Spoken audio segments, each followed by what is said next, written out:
As I'm here today, we are here basically for the great despair that our country is going through.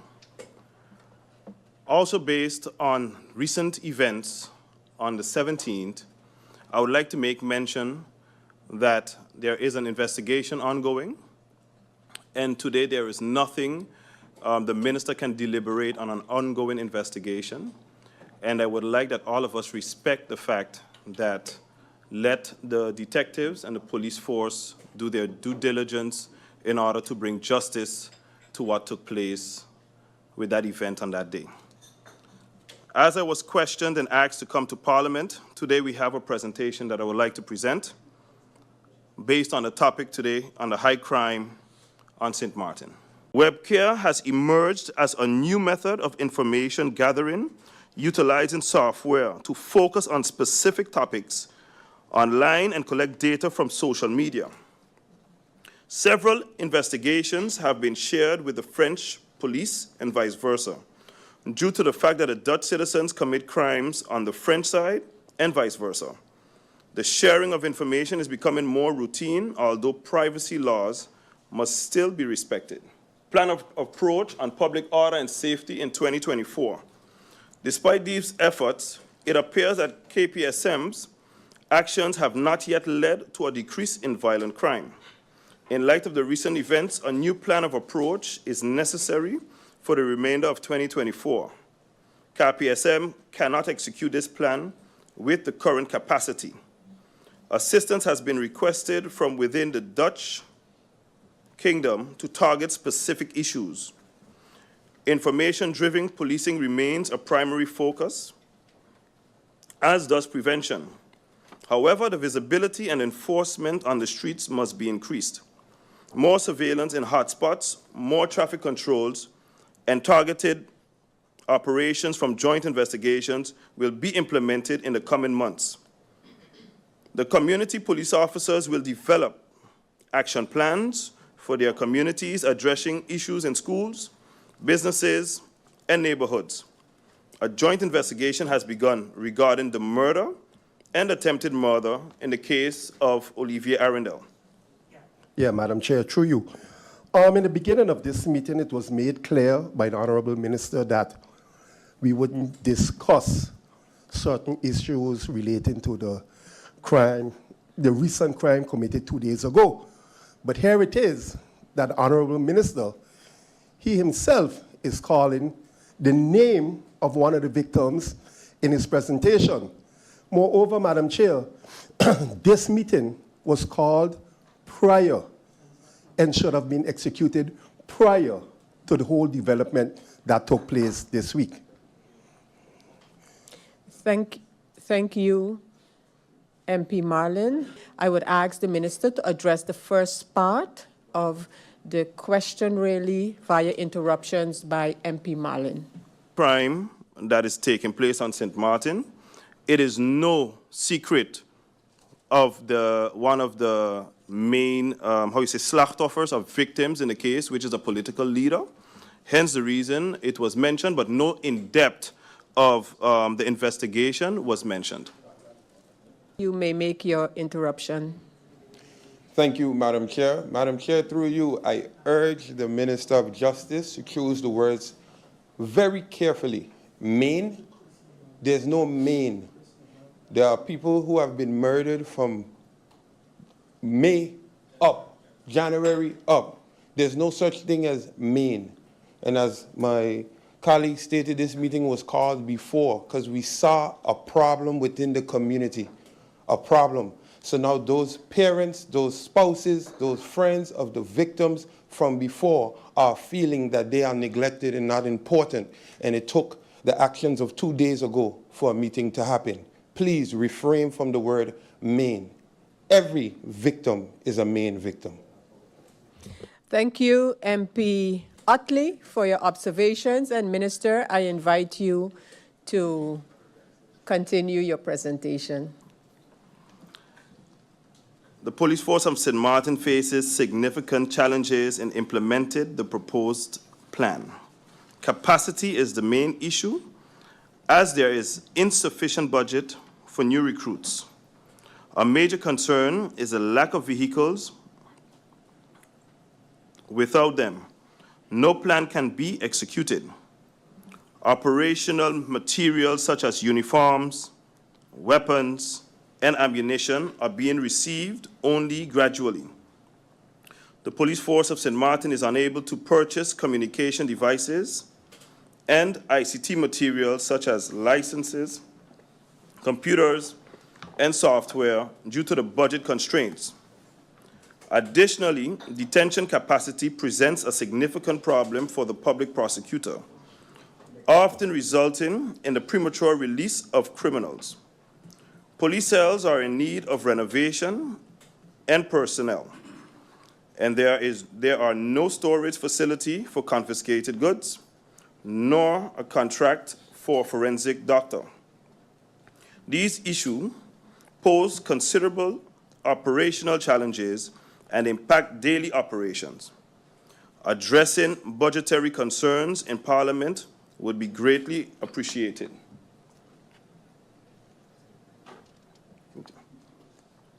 The coming months will be particularly challenging. Not only is there an above-average hurricane season expected, but there are also upcoming snap elections and public gatherings before that. A new carnival season is approaching, including Juve Morning in August and other planned events. These all need to be highly secured to maintain public order and safety, and ask a lot from the police capacity that is already under high pressure. I would also like to take note, in light of the high crime or high gun violence in St. Martin, as Minister of Justice in collaboration with the police force of St. Martin, we have also requested based from our sister and brother islands in the kingdom, where we will be having in short the strength of the police force, the capacity leading also up to election, and eventually, if it's needed more, we will continue to collaborate with our brother and sister islands. Thank you.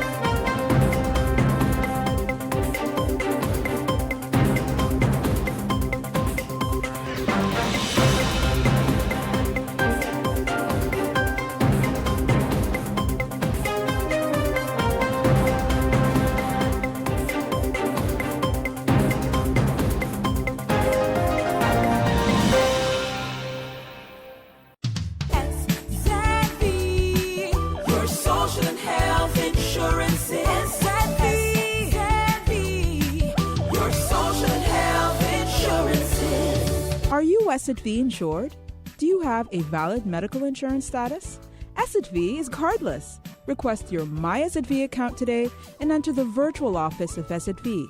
Go to sxv.sx and sign up now. SXM, yeah. Your social and health insurances.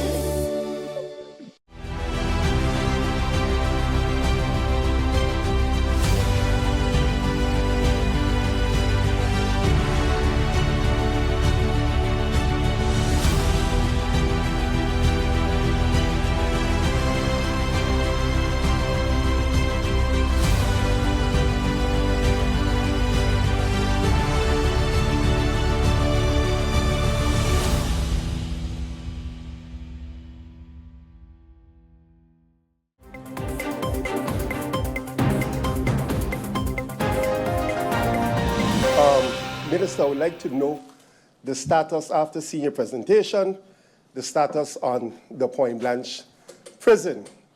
During the budget debate, I made a statement that it seems that the government will halt the prison expansion.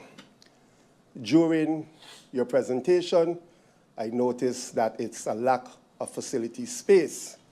So I'm asking the Honorable Minister, through you, Madam Chair, what is the near plans with UNOPS and the Prison Detention Center? I understand that if we don't use the sum of some 20 million that was allocated for this it might be in jeopardy. So through you, Madam Chair, I would like the Minister to give us an overview on the status of affairs on the prison. Madam Chair, through you again to the Honorable Minister, is there a direct plan of approach, seeing the high crime on the island, the gun violence, seeing that it's a recent trend? In looking at your graph, you have 2 areas of concentration where the violence is extremely high. Is there more patrol in these areas? Will there be more patrol in these areas? Will there be more police available? You mentioned that it is the intention to have reinforcement come in. Is there a timeline when they will be here and up until when they will be here? Madam Chair, that's the few questions I have for now. I am somewhat baffled because when we arrived here, I saw that there's extra security downstairs with metal detectors, and I started to ask myself right away, that is for what? Because we park far, walk, come. I've gotten no call, no question from Justice, VDSM, anything concerning the well-being of myself and my families. Madam Chair Lady, I've been threatened, and that is not new to anyone. I have gotten messages. I have gotten threats right downstairs. Someone told me one of these days we will place a bomb on your car. And I have heard nothing. So I am starting to wonder, where are we going? Where are we going? What is the plan? And maybe I don't know what protocol is when it comes to a minister or a member of parliament, but I am somewhat worried because since November I have lost 7 dogs, for example, people throwing poison in my yard. And then I ask myself the question, are you throwing poison in my yard to come into my home, or are you just trying to hurt me? And the chief would be able to attest to that I even filed a report on it. So I'd like to hear what the plans are, because it is worrisome that I choose to put myself on a list to represent the country, but at the same time I have to worry about myself and my family members. So I'd like to hear from the minister what the plan is when it comes to the safety of not only those that have a bodyguard or a driver, but all other members of parliament. Thank you. My colleague MP La Cruz actually touched on one of the questions I wanted to ask. He mentioned being threatened in person, which I find deeply concerning. But further to that, and very often now, as it has been since last year actually, a lot of these threats against members of parliament or other persons in society tend to come, through you, Madam Chair, to the minister digitally. So I would like to ask first, what is the discussion happening within the ministry, within KPSM, along with whatever kingdom partners we have available, to sort of track and trace where those threats are emanating from and dealing with the persons that are issuing them. Last year, there was already a voice note that was circulating, threatening to leave some of us lying in a pool of blood. So I think it's critical that we also look at the evolution of threats and where they go to. It may be in person today, but the majority of it is actually virtual. Regarding the uptick in gun violence, through you, Madam Chair, to the Minister, what programs additionally are being put in place to encourage persons to turn in their illegal weapons, like an amnesty program? And if that doesn't work, what is the planning for other operations to confiscate and destroy illegal weapons in the community? I also have to ask, if we look at what is happening right now in nearby Anguilla, what is the planning in terms of cooperation with the collectivité or with other nearby islands that are maybe not within the kingdom to make sure that that type of violence does not bleed over, because it's very simple for it to actually bleed over and impact our society here. And also, in light of that rising gun violence, what is in place for KPSM officers in terms of health and life insurance? Are the officers currently covered by a robust insurance package that offers proper care for them and for their families in case the absolute worst happens while they're protecting the country? So if the minister could answer that as well. And finally, you mentioned increased support to boost our capacity leading up to Election Day. On Election Day, are there plans already from Justice or from General Affairs to increase police presence at the polling stations to prevent what happened in Belvedere in January from happening again and maybe even worse? And that's it for now for me, Madam Chair. Witnessing individuals, especially the youth, embarking on self-destructive acts is something that we need to prevent. We must address the easy access in the use of guns. On a daily basis, I see it in my capacity as an attorney as well. But not only that, if someone commits a crime, then we need to be there as well in the sense of rehabilitation and resocialization. As many know, we have been seeing that incarcerated individuals don't always get the necessary tools to rehabilitate and reintegrate back into the society. And if they are incarcerated, I do believe they want to do better. But what happens when they are incarcerated and when they come out?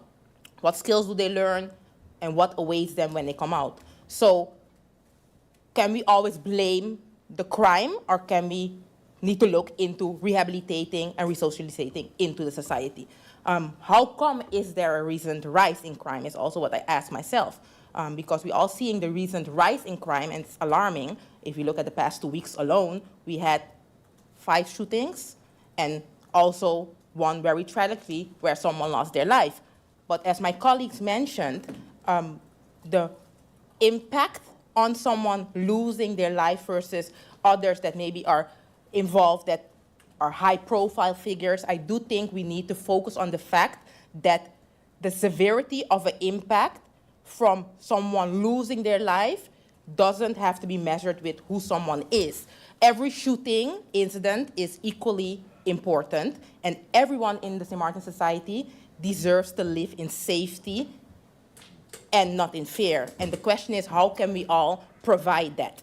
In connection to that, Minister, I have the following questions to you and your support staff in regards to the safety in our community. Some of the questions were already answered. I have some other questions that might be added because of the presentation that was given here today. To start with my first question, I saw that based on the presentation that was given, that indeed Dutch Quarter and Simpson Bay seem to be the areas where the most crimes seem to be happening gun-related, if I understood your presentation correctly. So my first question is, I heard through you, Madam Chair, the Minister stating that poverty and economic problems are one of the reasons for Dutch Quarter. And I wanted to know if it was also investigated, if it's not maybe also gang-related, because I didn't hear that part, and I do find it important that maybe that can also be looked into, if that's also one of the reasons. Besides that, Madam Chair, through you to the Honorable Minister, I know that over the years we've had different drives to return firearms. I haven't seen one in a long time. I could be wrong. I think maybe the last one was about 2 years or maybe 3 years ago. I think given the recent hike, we have to be able to come, and I hate to use this word in this sense, but innovative in fixing our problems where this is concerned. One of the points that I'm just thinking out loud, and it came to me last week when we actually were going to have the meeting, but it was postponed, is that maybe we can find a sort of, and it might sound weird, but to create a sort of an incentive for persons to bring back their firearms and bring in firearms, even if we have to, quote unquote, maybe compensate them, or maybe even find a way to have a sort of a recruitment job fair on site. Because one of the main concern, and I call it an excuse because I humbly believe that everyone has a choice. But maybe I too am living in a sort of reality where having enough knowledge and education in terms of knowing better and doing better, I'm assuming that others have it as well. I know that a lot of persons within our community are not as privy or as not as have the opportunities to do certain things. So I think that we need to become more creative in terms of education on violence and also find ways to mitigate. So for instance, if we have a gun turn-in drive, you have that, you compensate, and or compensate them with a job, even if possibly. But we need to do something, because what is happening right now is that every establishment, I mean today, we have metal detectors downstairs, but they weren't there last week. I think we need to come out of the notion of, because I could give an example. Earlier, someone came in, they weren't searched, then someone came, then it was searched the second time. So not knocking who's doing the work, but I think that as a country, we are really lack when it comes to security. I've been pushing this since 2018, hearing over and over, you're a bit too paranoid. But it's not about paranoid, because it only takes one time for something to go wrong, and that is it. We have, for instance, we have a legislative hall here where we're at. Sometimes it is a budget debate. There's 7 ministers here. There are 15 members of parliament, and the security is at an all-time low. From years ago, when I went to Curacao for the first time, you have to walk through like 10 metal detectors. Now, St. Martin has always been the friendly island. Not saying that we want to drift away from it, but there's a reality that we are living in as well. And Madam Chair, I would have expected something a little bit more from the minister in his presentation. I wanted something more, especially when it comes to solutions. So no, I am not pleased with the presentation at all. However, Madam Chair, I am not worried. Why am I not worried? Because when I look in front of me, Madam Chair, I see the super cop, Mr. John. And I'll tell you why. We will go hiking, and we will do the back hill of the St. Peter's Hill. So not the front in terms of climbing up the front, but from the back of it, where you have to take a Madam Chair, you know what I'm talking about, because I see you there on that trail already. So that's the side from the causeway. There's 5 sections you can climb up. The hardest section is the ones with the rocks. So they have, I see one of my colleagues shaking his head, so he knows about it too as well. That's why he's so fit.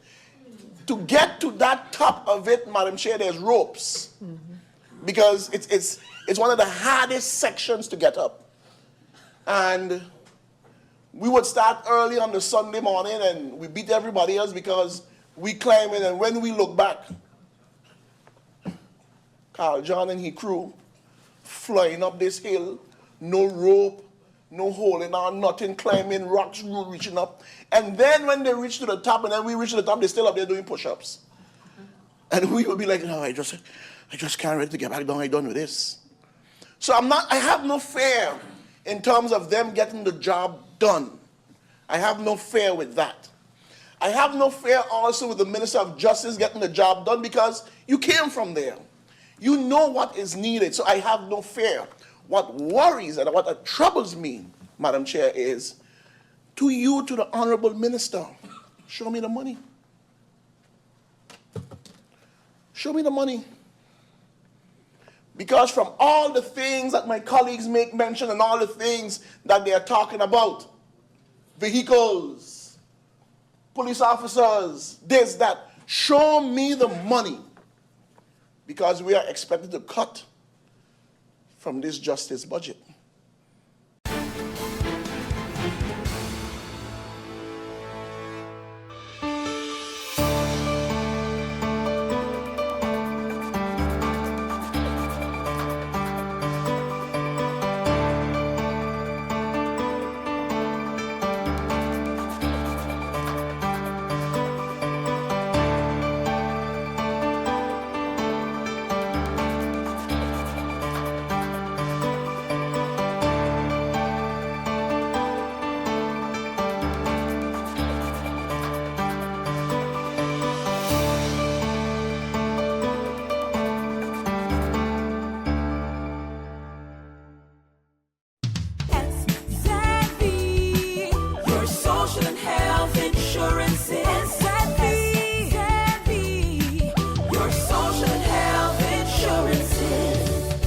SXV insured?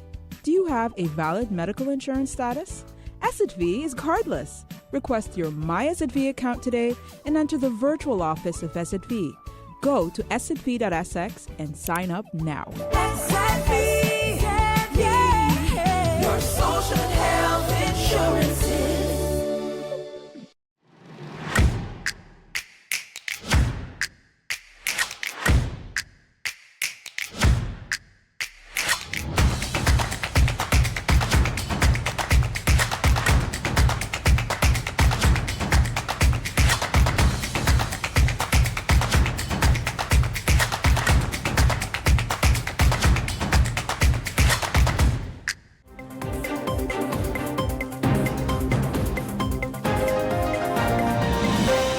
Came from MP Jacobs. The trip to the Netherlands, was it about a Taino report, the SDA++, the GB? The trip undertaken by the Prime Minister was a holistic a trip. It did not focus necessarily on any one topic. If you look at the statements and the releases made, they covered a vast array of things to which the government is very much find a priority. So even mental health was a part of this trip. Meetings with BZK was part of this trip. So it was not necessarily about any particular thing. There was a number of things that formed part of this trip, including SDA++, the opportunities that are there, funding for GB, the crisis. So it was quite a large range. So it wasn't necessarily about one singular thing. MP Jacobs actually asked for clarification, as did several other MPs as well, about what is it with grid market. And let me clarify very quickly. What, yeah? Excuse me, Minister, MP Jacobs? Yes, sorry, Madam Chair. Sorry to interrupt the minister. However, the question that was answered was not the question that I'd asked. And now this further clarification still doesn't answer the question that I asked, which was whether, even if there was a gamut of things that had gone, that the Prime Minister went to the Netherlands to discuss with the then government, was one of the solutions for NVGEBE related to the SDE Plus funds, or was there another source of funding being requested, a loan, or whatever the case may be? That's what my question was. Okay. And Thank you, if it MP can be answered right now, it's also not a problem. I will be more than willing to accept those in writing. But I just wanted to be very clear on what I'd asked. Thank you, MP Thank you, Jacobs. Madam Chair Lady. Minister? Yeah, thank you, Madam Chair. Through you, I will go back to my previous answer. Let me find it. Where it was stated essentially, yes, the funding, the meeting had two objectives. Several meetings had objectives, but these two meetings, I think the MP is. Let me be clear. The question related to what was the funding request. The funding request was for the long-term solution regarding the restoring of the 27 megawatts. I think the MP actually asked that question, where she stated, through you, Madam Chair, why are we asking for funding why we divert the 27 megawatts to alternative? Am I correct, through you, Madam Chair? MP Jacobs? Thank you, Madam Chair. I didn't record the question verbatim, but definitely in the intention with the question, maybe there was too much chatter around it. The question was related to my concern that the long-term plan was geared towards purchasing new engines that would be then, again, reliant on fossil fuels. So my question was, did the request in the discussion on assistance for GEBE, the Prime Minister specifically mentioned in one or more of his reports that he went to the Netherlands to find a solution for GB. So I'm asking, was that request for assistance to GB related to the SDE funds or to some other type of funds? And my opinion was that any solution for the long term should include sustainable energy and not be solely reliant upon what we already have and that needed to be repaired since whenever years ago.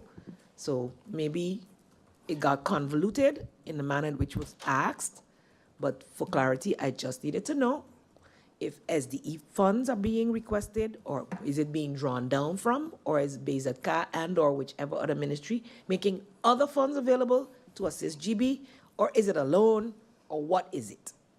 Thank you, MP Jacobs. Minister. Clearer? Yep, thank you. And again, I go back to my statement where I said that the long-term solution is indeed for the generators, along with, like I stated before, SDE++, which is still open for St. Martin. So we have to realize several things, and I stated in my previous remarks, there is currently nothing in place for renewable energy.